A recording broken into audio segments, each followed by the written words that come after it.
Welcome to the Golden State Media Concepts, America's Still Beautiful podcast, a weekly news podcast covering all the top positive and uplifting news stories. Are you tired of the same old news? Are you sick of the seemingly endless political spin and negativity? We cover stories that will inspire, uplift, and remind you of the good in the world. Tune into the Golden State Media Concepts, America's Still Beautiful podcast to get all the great and positive news stories of today.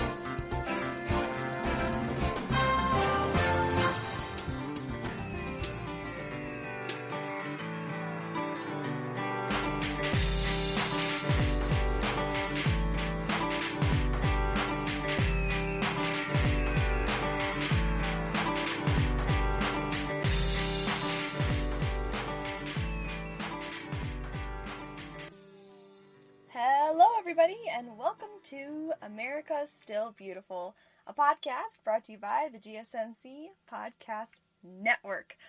I am so excited to be here today. It's Tuesday. Yes, it is August 18th, and you know what that means? I will tell you soon. But we're already halfway through August. It's going so fast, and it's like over here in the western United States, it's the hottest week of the year so far.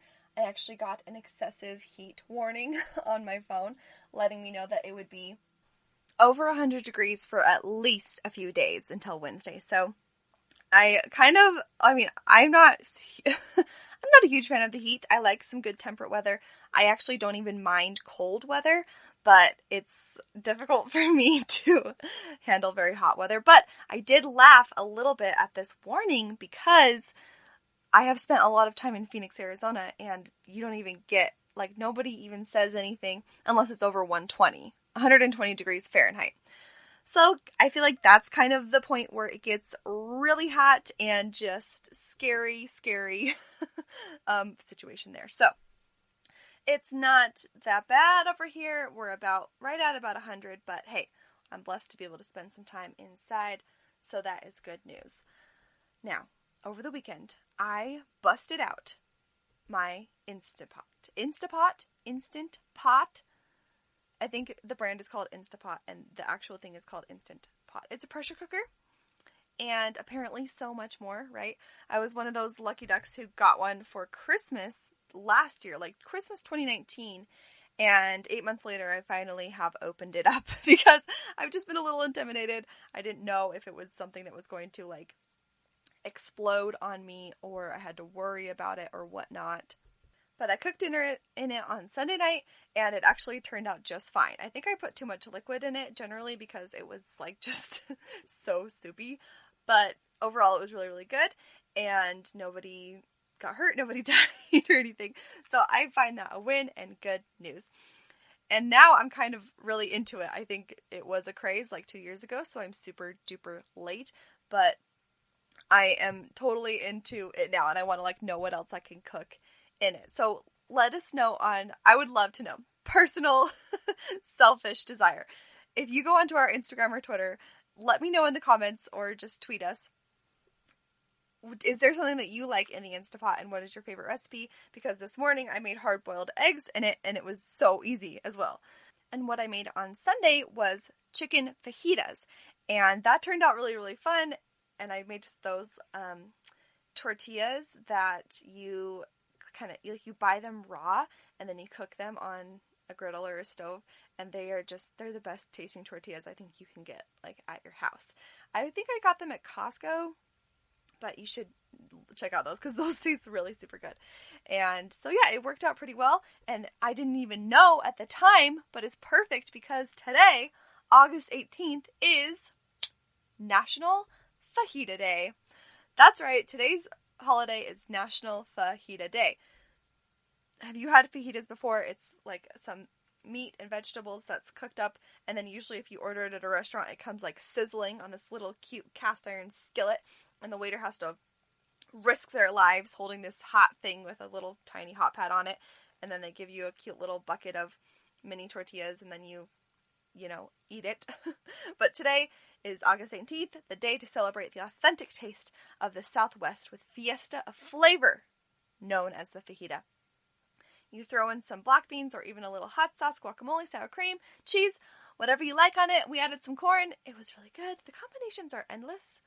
But hey, if you didn't know what to make for dinner, now you know. Fajita's a great one because it's National Fajita Day.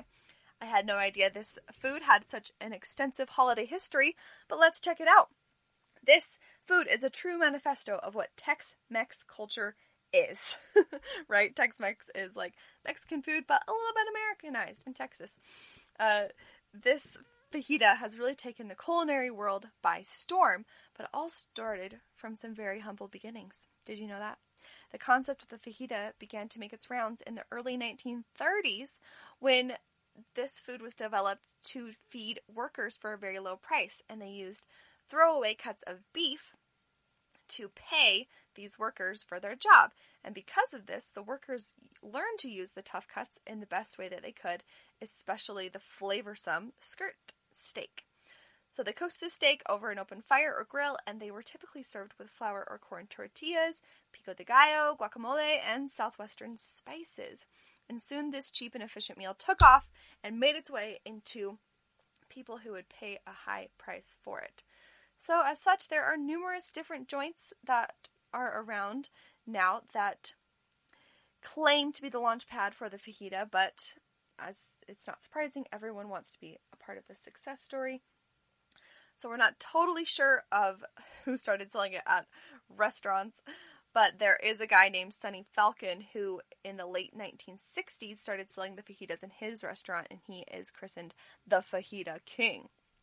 And another big moment in fajita history includes the restaurant Ninfa's creating their own version of the fajitas in 1973 at Austin's La Vista restaurant and putting sizzling fajitas on the menu. So I think that's more what we think of when they come out sizzling.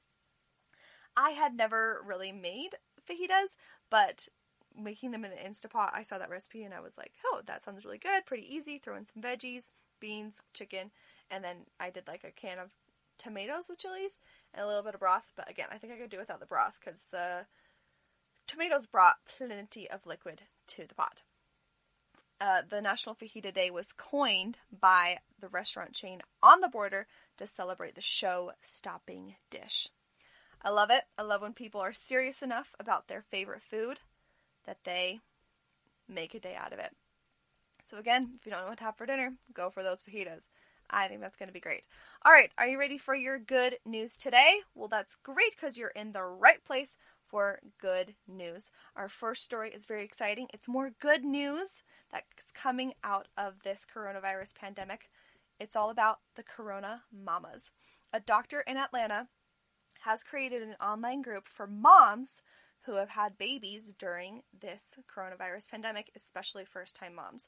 So Erin King Mullins is a surgeon in Atlanta. She's also a new mom who gave birth in February, shortly before the country shut down due to the coronavirus pandemic. Have you heard of it? King Mullins took part in a recent chat with a journalist on Today, and she talked about how she and other moms are coping during this pandemic. She explains how she was inspired to create Corona Mamas as a resource to help moms navigate through these times. So Erin starts by sharing her birth story. It was not a totally typical birth. She got induced, but then 3 days later ended up with an urgent C-section because things weren't progressing. That's always a little bit scary, thinking that, oh, it's so scary when you're trying to get a new life here and things can possibly go wrong, right? But luckily her daughter Mackenzie had arrived safely, and about 3 weeks after her daughter was born, the shelter in place started in Atlanta. She had all these visitation plans with support in place, people to come help her out with the new baby, but everything quickly took a turn and she was completely isolated. She says, it was just this real feeling of isolation with fear and anxiety cycling through that. I was like, I can't be the only one feeling this way. I was online looking around for advice and tips and tricks and just didn't really find what I was looking for. So she's feeling all this anxiety. She's totally alone with a new baby, and that is more exhausting than you can ever explain to somebody who isn't a parent, right? It's like you have given birth this totally magnanimous and crazy event, and in her case, a very traumatic type of birth. And then you need to go home and heal, but also take care of this brand new helpless creature that you adore, but it's a lot of work.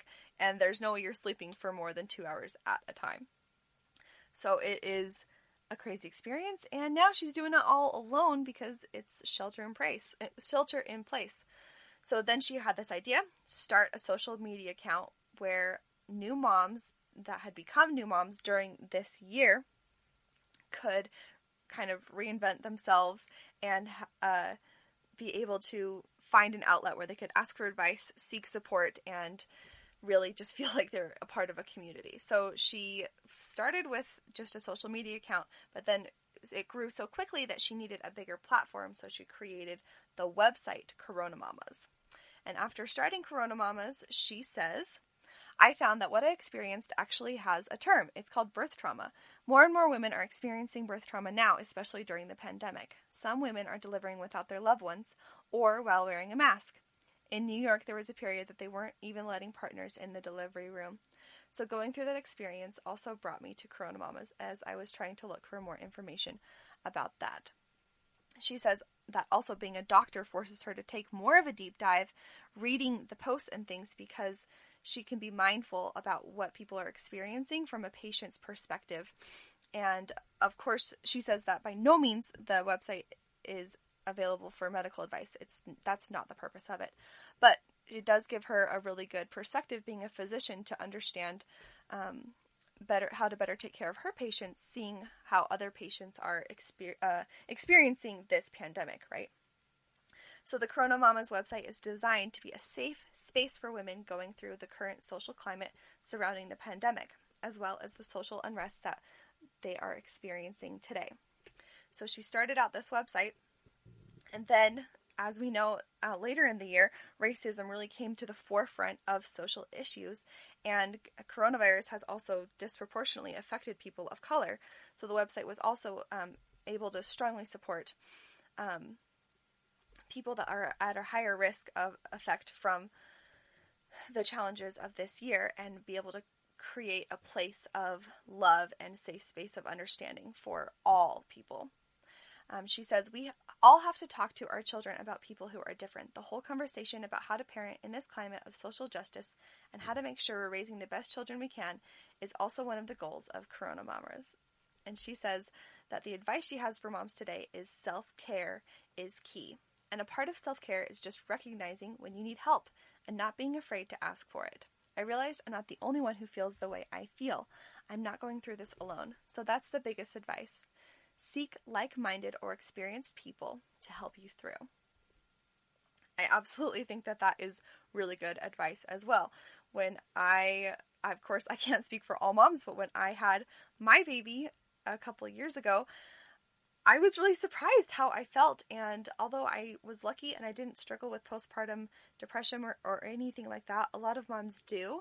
And even without depression or anything, it's just a very anxious and difficult time of transition where you're not sure how to apply your skills in a way that is helpful, or you just didn't expect some of the challenges that come along with raising a tiny new infant. But it's all coupled with all this love and immense feeling of responsibility that you have now that this new child is in your life. So I am really inspired by this article about Corona Mamas and all of the online groups and support systems like it, because it's true. Being able to ask for help is a skill that I didn't really learn until right now. I'm trying to learn it now, right? Well, that's how I feel, at least. Self-care really is key. So I'm grateful for Erin bringing this issue to the forefront, and I'm so glad to see that she is creating an online space where women can feel supported and people can continue to do a little bit better and hopefully move towards better health as well. So more great news coming out of the coronavirus pandemic today. I'm so grateful that we can see these wonderful stories. Now stay tuned, because I have more good news about more moms coming up next. The GSMC Life and Happiness Podcast takes you on a journey of exploration, We'll discuss tried and true methods alongside the latest trends of how to best live your life to its fullest and happiest. From psychology to meditation, science to self-help books, the GSMC Life and Happiness Podcast will help you to discover what makes you happy and how you can live life being the best you possible. Download the GSMC Life and Happiness Podcast on iTunes, Stitcher, SoundCloud, Google Play, or anywhere you find podcasts. Just type GSMC in the search bar.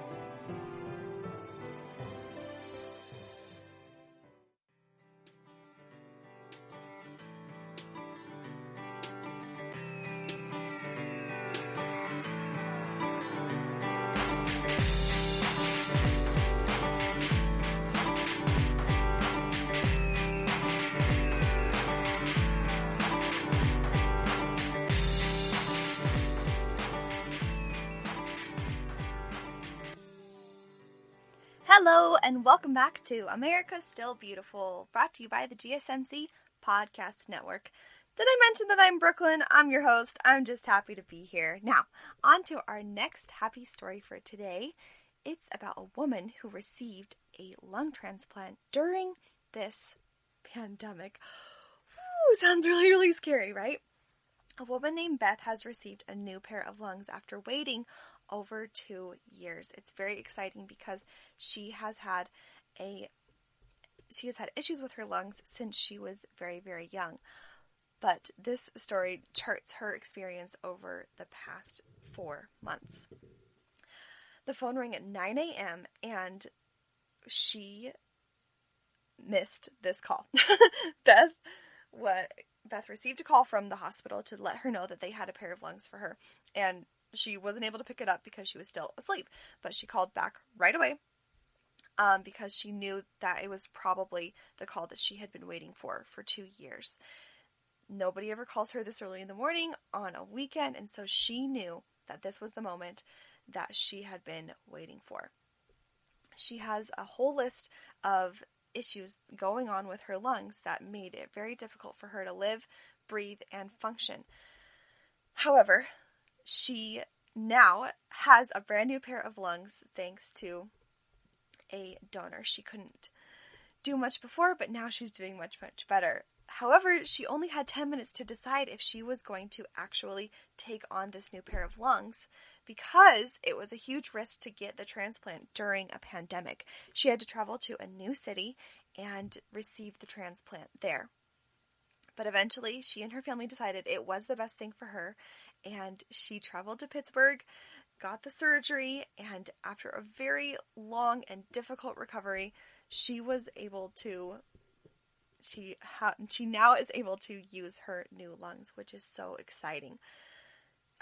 And as you can imagine, she was totally isolated for a while before she got the transplant because she already had underlying conditions that would definitely be worse if she contracted the coronavirus. And then after she got the surgery, of course, she was also quarantined in an Airbnb where she stayed with her mother.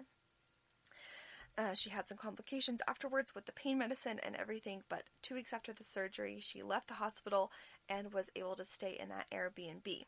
She started going for walks. She even started riding a bicycle, which made her mother very nervous, but all in all, she's doing much better now.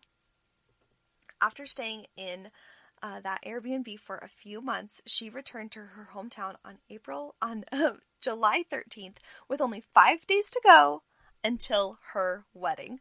Can you believe that? She got married 5 days later, and it went really well because they were able to have a couple people there in her wedding party now that she can breathe just fine. Because of the virus and her continuing recovery, a lot of things are on hold. The honeymoon to Jamaica is out, and as a transplant patient, Beth can't leave the country for a year. However, the couple is looking into rescheduling and maybe going to Florida or Hawaii once things are a little safer out there. She says there's so many things that she wants to do, but she's just grateful for the new pair of lungs that she waited for a long time. Oh, so it's good. It's so good to hear that wonderful things like this are still happening, although it has been such a difficult and long road for Beth. I'm so glad that she was able to get her new pair of lungs. So there's a mother who had an amazing experience. Now I have a story that I'm really excited about. Bailey's Bookstore Online is getting lots of attention because they are republishing a series of 25 books reclaiming the names of their original writers. Throughout history, many female writers have actually used male pen names for their work so that it would be published and actually taken seriously. Because hundreds of years ago, unfortunately, female writers were not taken seriously because of people disagreeing that women should be educated. But now, in collaboration with the Women's Prize for Fiction, Bailey's has put the real names on the front covers of these women's work for the first time to honor their achievements and give them the credit that they deserve. The collection of books celebrate the Women's Prize for Fiction 25th anniversary of championing female writers everywhere. They include books like Middlemarch by Marianne Evans, aka George Eliot, A Phantom Lover by Violet Page, aka Vernon Lee. And this aims to ignite conversations around the continuing challenges women face in publishing and authors' many reasons for using a pseudonym.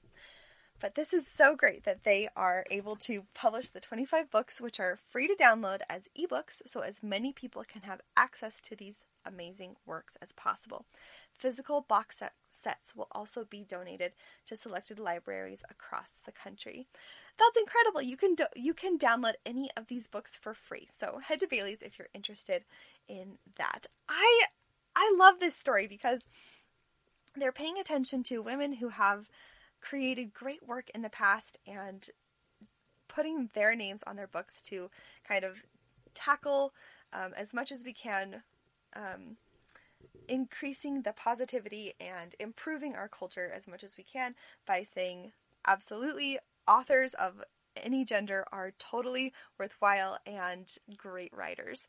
So these books that we've enjoyed by not even knowing their names before are now available to be enjoyed by knowing the authors' names. Thanks as always for hanging in there with me as the host of this podcast. It's lots of fun to host a podcast, but I really am new to the game, so I appreciate you listening, even if it's not the smoothest all the time. All right, I have another great story about waves for women, which is what this segment is all about.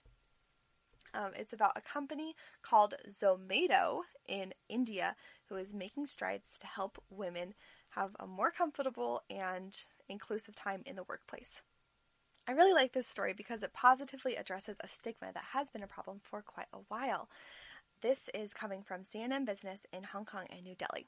One of India's biggest food delivery companies says it will give all female employees 10 days of, quote, period leave a year, a significant milestone in a country where menstruation remains a taboo topic. If you're a woman, you know you probably at some point in your life felt really embarrassed about the prospect of your period, but every woman experiences it throughout their lives, and so really it's not something to be ashamed of or looked down upon, right? In a statement on Saturday, Zomato founder and CEO said women would be entitled to 1 day of period leave for each menstrual cycle.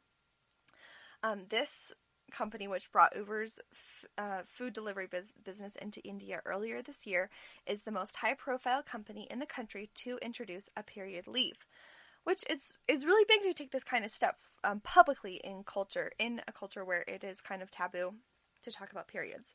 At least a handful of other companies have introduced similar policies in the past. And this is what Goyal, the CEO, has to say.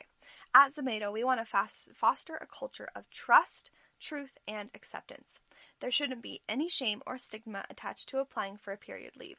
You should feel free to tell people on internal groups or emails that you are on your period leave for the day. And I agree with that because it's just something normal that happens. And just like if you were sick with the flu or something going on with a little stomach bug or something, you would tell your colleagues so that they could understand why your work might be affected. And this is not something that people can control at all. And so I'm glad it's coming to be a little bit more accepted. So this is a part of life, and while we won't fully understand what women go through, we as men need to trust them when they say they need to rest this out. I know that menstrual cramps are very painful for a lot of women, and we have to support them through it if we want to build a truly collaborative culture at Zomato. This is such a taboo topic that in the past, women haven't been allowed to cook or touch anybody because menstruation was associated with impurity or being dirty. And so that social shame can prevent women from talking about it openly. And so this kind of thing where a company and your workplace is addressing it head on really helps dispel that culture.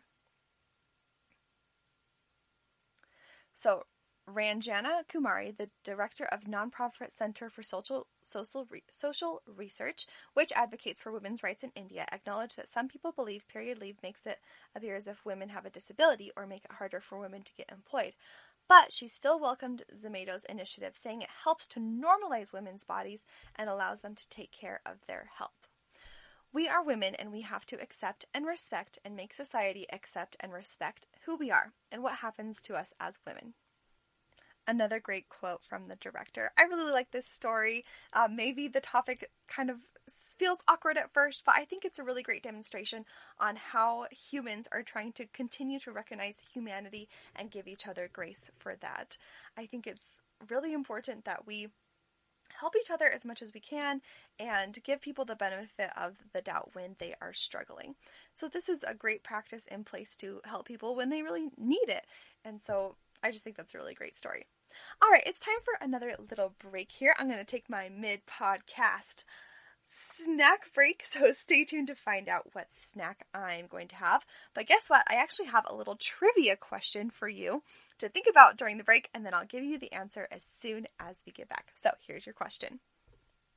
In the vein of classic literature written by incredible female writers, I want to see if you know the author of this famous book. You may know her sister from writing other great books, but this is a author who wrote a book about the tormented love story in Wuthering Heights. This is the only finished novel by which English writer? The answer right when we come back.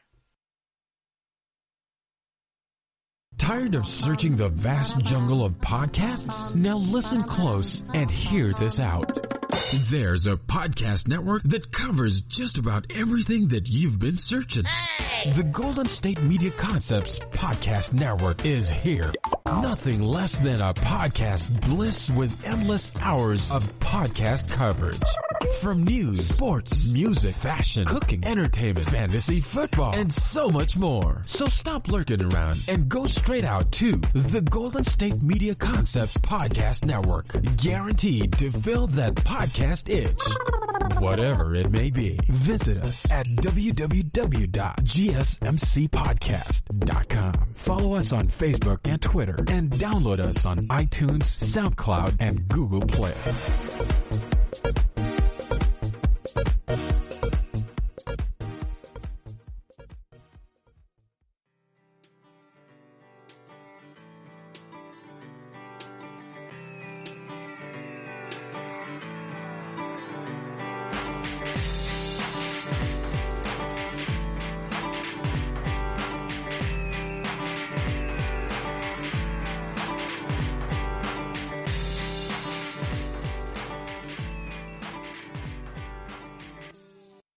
All right, welcome back to GSMC, America's Still Beautiful podcast. Did you submit your guesses? Are you ready for the trivia question? Answer. We'll have to wait just one more second because you got to know. What did I eat between these two segments? Spaghetti and meatballs. Okay, it's a lot for a snack, but it was actually dinner. It was a great break. I hope you had a good one too, and I hope you were thinking hard because the tormented love story, Wuthering Heights, is the only finished novel by which English writer? Emily Bronte. Emily Bronte! That's right, she wrote it. I remember reading Wuthering Heights, and for the first time, I didn't like it. I thought the characters were frustrating, but as I grew older and loved literature more and studied it a little bit more, it kind of grew on me, and I just love the Bronte sisters in general and the books that they write. That was really fun question, so thanks for playing. And of course, if you got it right. Congratulations, you are the winner of happiness and joy. So congratulations. Now, I have some more happiness and joy to give out in these next few stories here. Are you an animal lover? If so, these stories are absolutely for you. We're going to start by going over the ocean and heading into Africa. This is some great news as reported by NPR. An elephant baby boom in one Kenyan national park means really good news for the elephants because often they are endangered. The Amboseli National Park in Kenya is experiencing something of an elephant baby boom. The park, which sits on the foot of Mount Kilimanjaro, has reported the birth of more than 170 calves this year and counting. I did not know that baby elephants were called calves.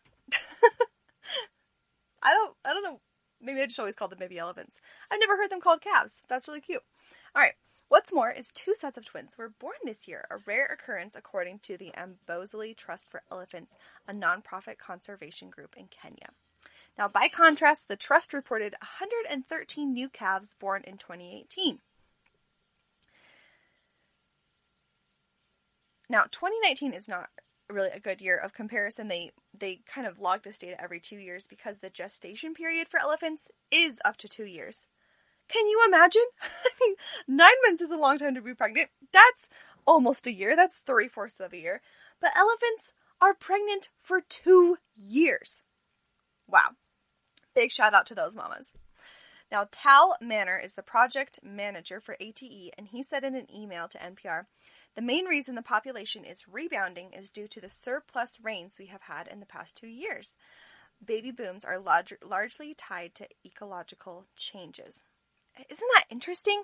Is when the environment gets better and more lush and, fertile for the elephants, then they become more fertile as well. So in 2019, the International Rescue Committee reported higher than normal rains, which caused massive flooding and killed people and damaged crops in East Africa. The heavy rain came after the region had years of severe drought. For elephants, more rain means more vegetation for grazing and fewer deaths due to dehydration and starvation. So overall, that is really good news, right?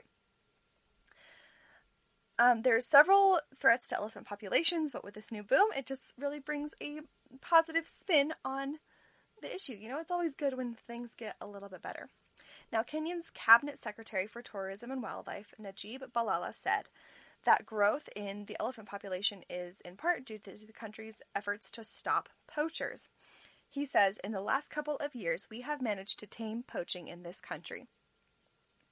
In 2019, the Kenyan government instituted stiffer consequences for anyone convicted of poaching, which means killing an elephant, and that includes large fines and prison times. So the country as a whole is working harder to protect these elephants and so that they can reproduce and there can be more of the beautiful creatures on the earth. And so that number having that number decrease is a really good sign. Now, the elephants are one of the most natural resources that has been caught up in human greed on one hand and a human need on the other. So there we have a dichotomy, is what Waweru said, and he is Kenya's Wildlife Service Director. Now, in 2016, NPR reported on a comprehensive census of African elephants that found that the overall population had decreased nearly a third between 2007 and 2014, which is so many animals lost. So to have that number up instead of down is really incredible and really happy. So yay for the elephants. We're so glad that they are doing well over in Kenya. That is great. All right, moving on from the marvelous, adorable, and excellent elephants, we are going to learn about a beautiful, intricate, and extinct butterfly that has actually been reintroduced in the UK. The headline is amazing and really capturing. A butterfly once extinct in the UK has been reintroduced to another part of the Gloucestershire countryside. So, some 1,100 larvae of this large blue butterfly were taken from other West Country locations and released this last August. An estimated 750 butterflies have since emerged over the summer, which is something that the National Trust in the UK has said. The habitat on which they feed is a mix of red ant species, wild thyme, and marjoram, and that took 5 years to create. Their life cycle involves the larvae tricking the ant into carrying them into their nest, where they feed on ant grubs before emerging the next year as butterflies. Woo, crafty little butterflies! The successful breeding means that it is the first time in 150 years that the large blue butterfly, the largest and the rarest of all the 9 British blue butterflies, has been recorded in these commons. So as recently as 2016, the population of 10,000 of them were thriving in parts of Somerset and other areas of Gloucestershire.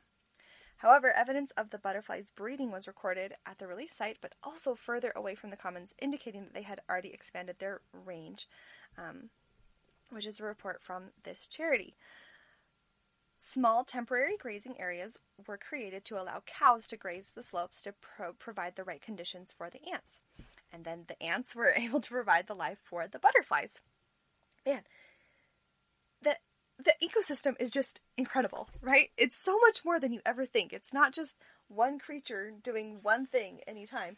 All creatures affect each other in some way, and sometimes it's brutal, and a lot of times it's beautiful, and usually it's both. So researcher David Simcox said, the butterfly needs high densities of the heat-loving red ant, which has a crucial role to play in the life cycle of the butterfly. The grazing cows create the ideal conditions for them by keeping the grass down so sunlight can reach the soil, which gently warms it. That is what the researcher David Simcox said. That's really amazing how they find out these things, right? I guess I would like a nice little warm place to live if I were to be creating the life for butterflies. The work was carried out by the National Trust, Butterfly Conservation, Limestone's Living Legacies, Natural England, the Royal Entomological Study, and the Minchinhampton and Roadborough Committees of Commoners. A lot of people and a lot of ecosystems involved to get these butterflies back on track.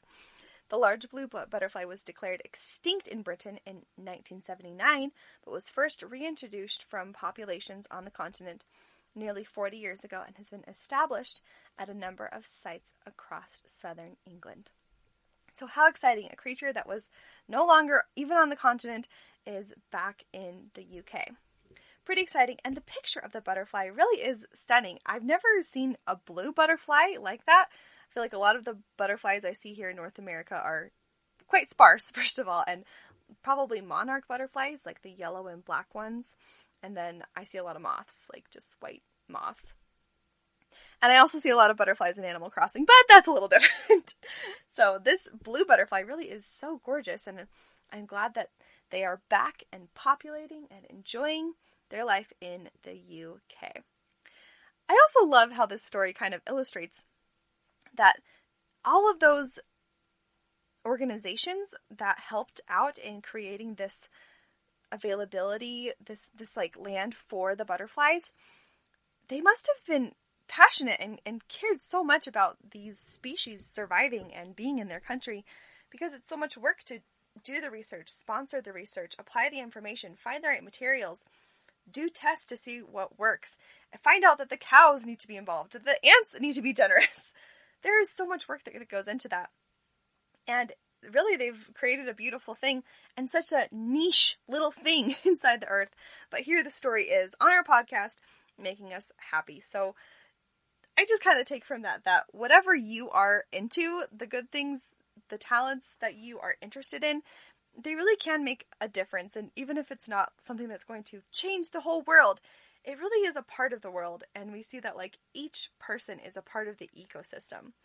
We affect each other. Our love gets around to each other. Good and bad things are contagious. And so when we put our talents to good use and when we flourish in our interests, I think that's where we can really find our true joy and where we can find like the purest forms of love, is working on something that helps the people that we care about and is involved in the interests that we care about. What a great story. All right. This next one is my favorite of the day. This is about a stray dog who becomes a car dealership's best friend. This dog is now named Tucson Prime, and he is the star attraction at a Brazilian car dealership who went from stray mutt to sales dog. Oh yeah, the ultimate rags to riches story. Let's hear it. Now, it's 2020. We're all in need of some uplifting news. What better way to do it than with a dog story? Here it is. If it involves a lovable dog in this rags to dealer story, we are here for it. That's why this website is so happy to be telling you about Tucson Prime instead of a grim story. This dog used to be a stray, but with a little luck, he became a fixture at a Hyundai dealer, and now he's getting international exposure. The dealership is located in Brazil, and they came across the story on Hyundai's Brazilian Instagram account. The story goes that the Tucson Prime, the dog's name is Tucson Prime, okay. He was a stray, but he liked hanging out around the dealership. Taking pity on this adorable pup, the dealership actually adopted him. It was a smart move for both the dog and the dealership because Tucson Prime became the center of attention and had a stable living situation and food to boot. Now he's returning the favor by first becoming a regional and now an international viral phenomenon who even has his own Instagram account. He has an employee name badge as well. It's a very adorable picture. If you want, you should Google it. He's standing right at the front. He's standing at the front of the dealership. He has his name badge on, and he has a serious face on. He is ready to do his job. So obviously all the attention is good marketing for the dealership, but it's nice for dog-loving customers since they all report that Tucson Prime is very friendly and a hit with shoppers. Hyundai of Brazil has even made him a, quote, brand ambassador, and he'll likely star in more promotional content. Good for Tucson Prime and good for Hyundai. It's all good for all of us who get to enjoy pictures of a very handsome doggo who became an unlikely star. Aww. It's so cute. I don't know what type of dog this is. I think that he's a mix, but he's like brown and got black ears and a black snout. He's probably like a mid-sized dog. He's really cute. He's the official greeter of this dealership over here in Brazil, Hyundai. So in the picture, he's just waiting on the stoop, and when somebody comes to see him, they see that he's an official employee with his lanyard and badge on. He's got his uniform, and he just makes everybody feel comfortable and happy to be at the dealership. So I'd say that is a pretty good deal for the dog and a great deal for the customers as well. For me, as long as it's not like running, barking, trying to attack me, dogs, I see a dog and my stress level goes down. They're happy. I've never actually owned a dog, but I'm not closed off to it in the future. Oh, what about you? Do you have a dog? Would you like a dog at any of your shopping experiences? Oh, I also remember while I was in college, during finals week, they would actually have this little section of campus in like this little arena, and they brought puppies there where students could go and like take a relaxing break just to play with puppies. How cute is that? And like, wouldn't that relieve your stress about your anthropology final? I think that was really, really fun. All right, now, this was a lot of fun, but don't go away, because after the break, we have some amazing stories about Double Dutch and, of course, important candy news. This one could truly be controversial. I think it already is. Talk to you after the break. Want to find out what movies to go see? Then check out the GSMC Movie Podcast. It's your ticket to the latest movies, whether it's a new blockbuster event, romantic, comedy, or action flick. This show has got it all covered. They talk some what to go see now, don't bother, what's hot on Netflix, and everything in between. That's GSMCpodcast.com/movie-podcast. When it's all about the movies, it has to be this new show. Don't forget to like them on Facebook and follow them on Twitter. Visit GSMCpodcast.com for more info.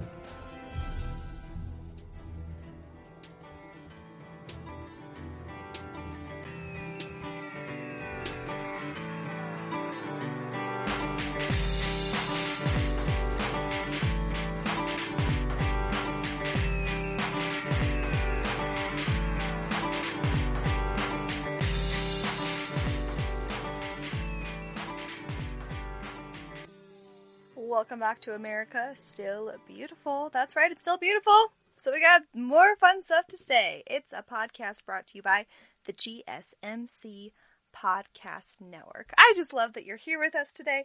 Thanks a ton for listening. Do you have any friends? Do you have any family?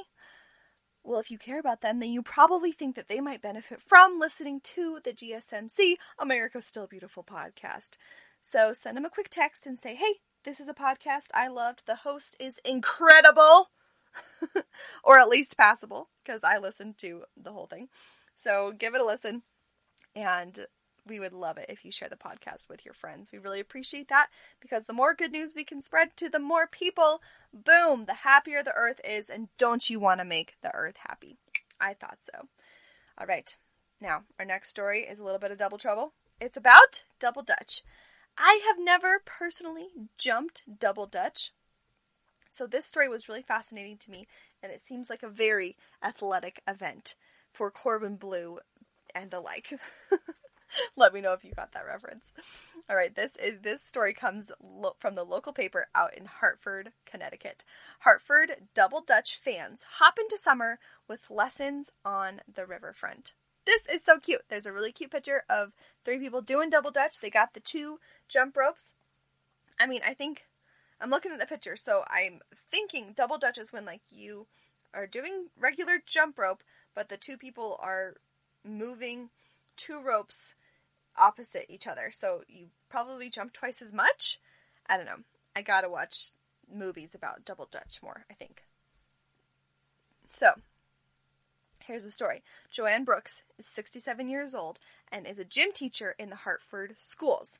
On a recent weeknight, she was strolling in Mortenson Riverfront Plaza with a friend and came across a bunch of kids and young adults doing double dutch jump rope. Brooks leaped right in smoothly and kept the ropes flying for a good long time. Hello? Like, double dutch? She's 67. That's not, like, super old or anything, but, I mean, I definitely couldn't just jump in, and I don't know. I commend her. She said, I did double dutch when I was young. This is fabulous.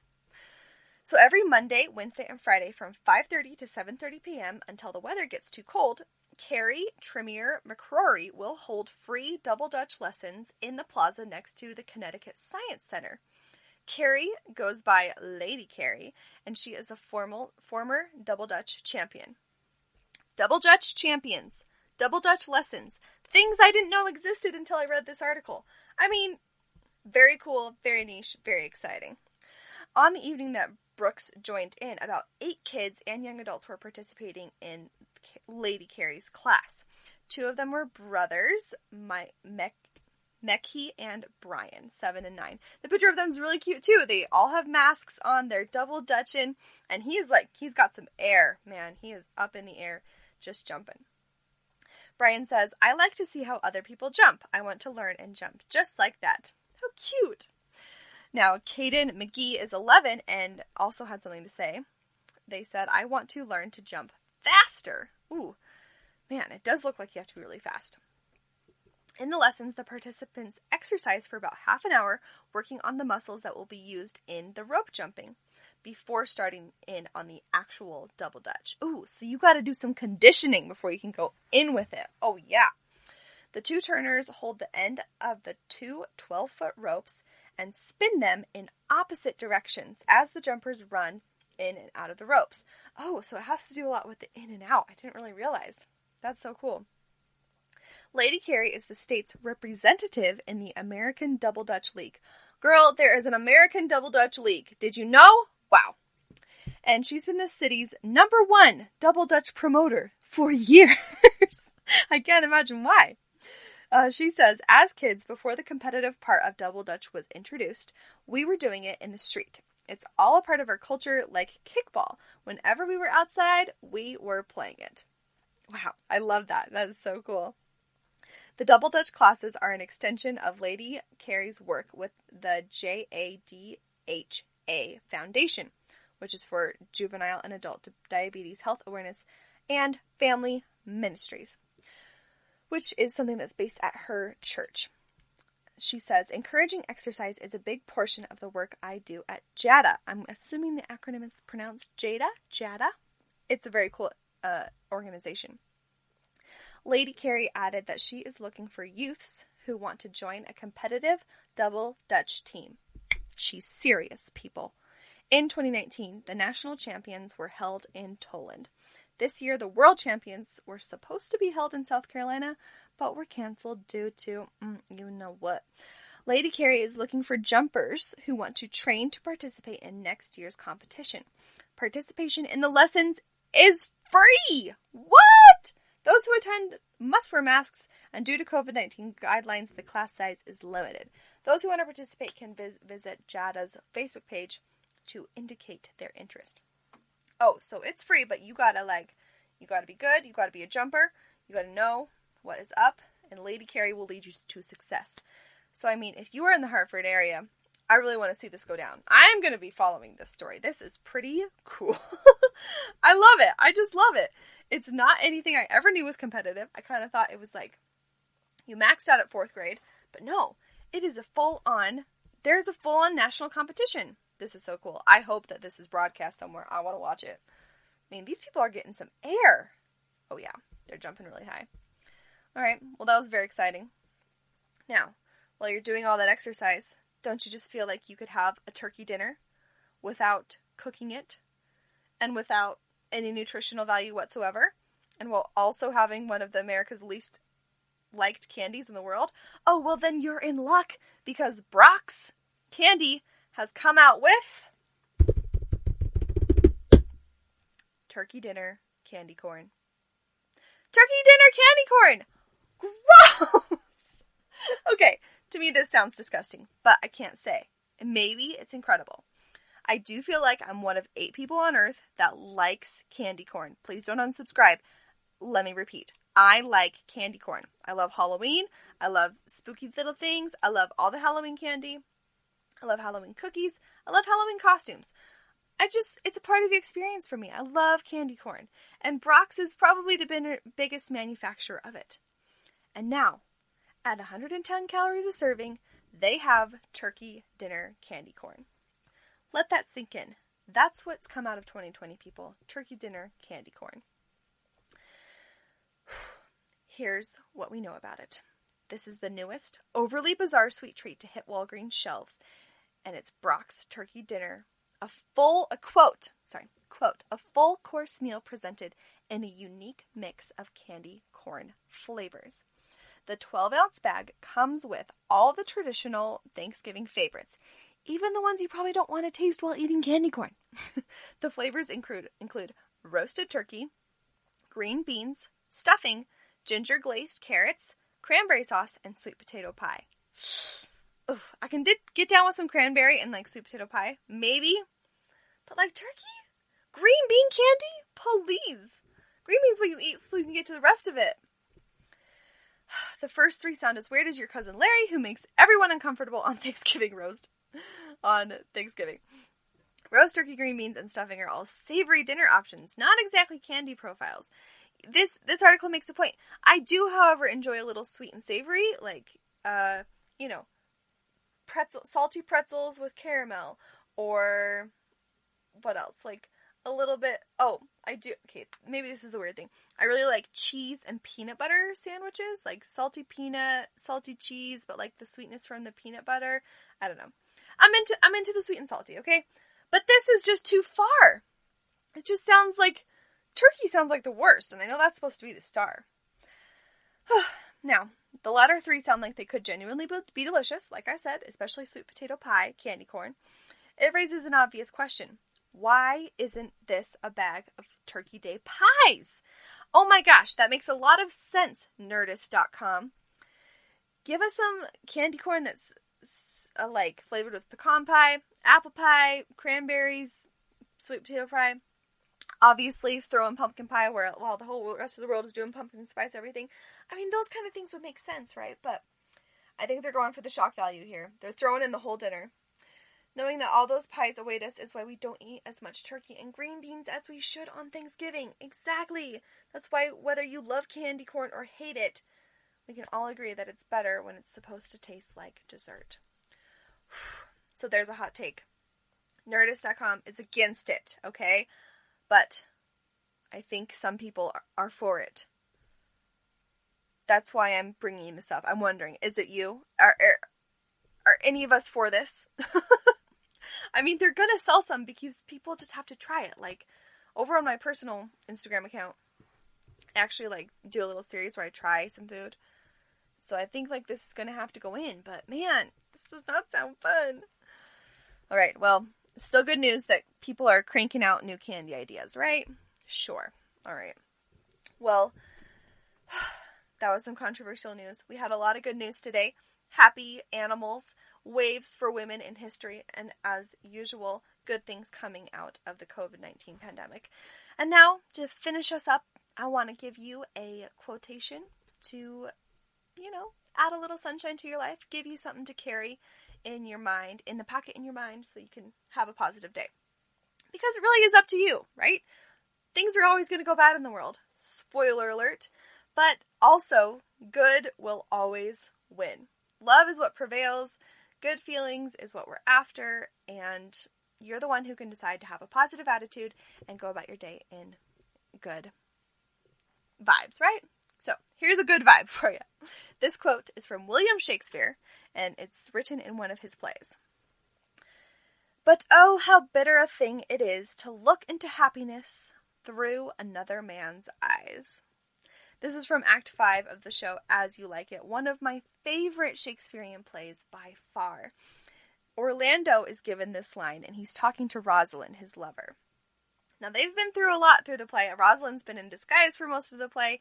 He's been in love with Rosalind, but didn't know that he was talking to disguise Rosalind about Rosalind. Now they're together. They're happily ever after. But Orlando is chatting about his brother Oliver and, making a really good point. How bitter a thing it is to look into happiness through another man's eyes.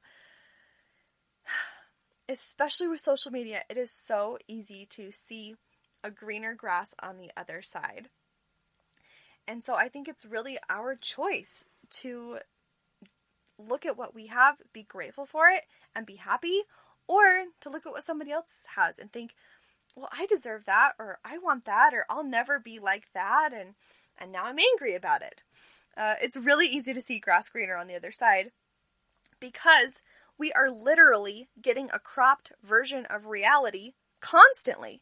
I mean, this podcast, it's recorded in one sitting, but you're getting an edited version because there are tiny little tweaks I make to delete little silences I have while I process speaking in English.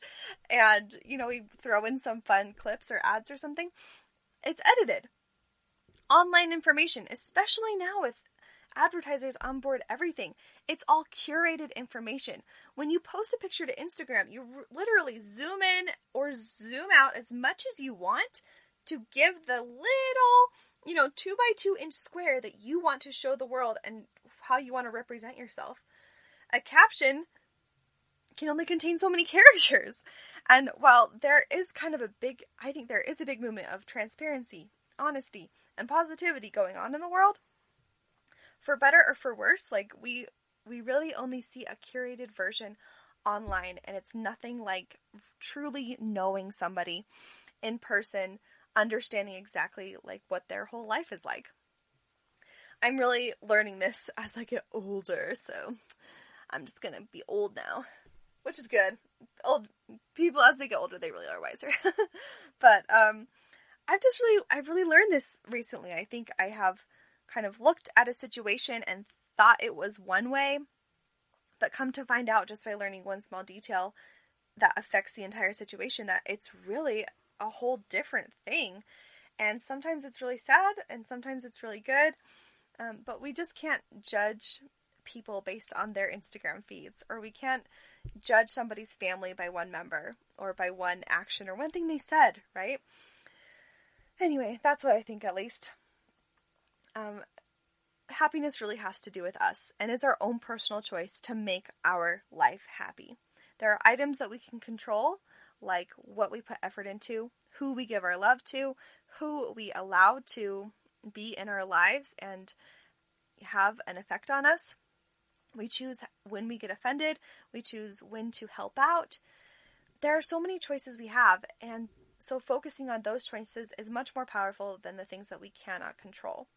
So that's our little challenge for this week, is to maintain your agency in choice. Figure out the things that you can control and run with them and make them as happy as you possibly can. And if something's not perfect right now, just know that everyone else is having a similar experience. There's something non-perfect in everyone's lives, even if it's not, today, August 18th. Everyone goes through difficult times in their lives and has to do human things, right?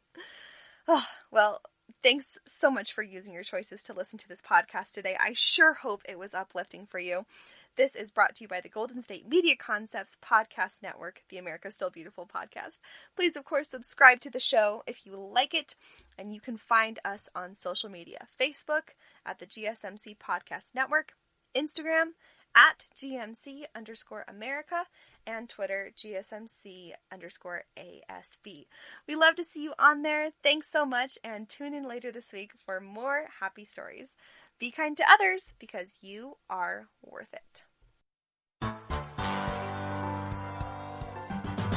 You've been listening to the Golden State Media Concepts, America's Still Beautiful podcast, part of the GSMC Podcast Network. You can find this show and others like it at www.gsmcpodcast.com. Download our podcasts on iTunes, Stitcher, SoundCloud, Google Play, or anywhere you find podcasts. Just type in GSMC to find all of our shows. From the GSMC Podcast Network, from social media news to marketing news, and even weird news, the GSMC Podcast Network has you covered. You can also follow us on Twitter and Facebook. Thank you, and we hope you have enjoyed today's episode of the Golden State Media Concepts, America's Still Beautiful podcast.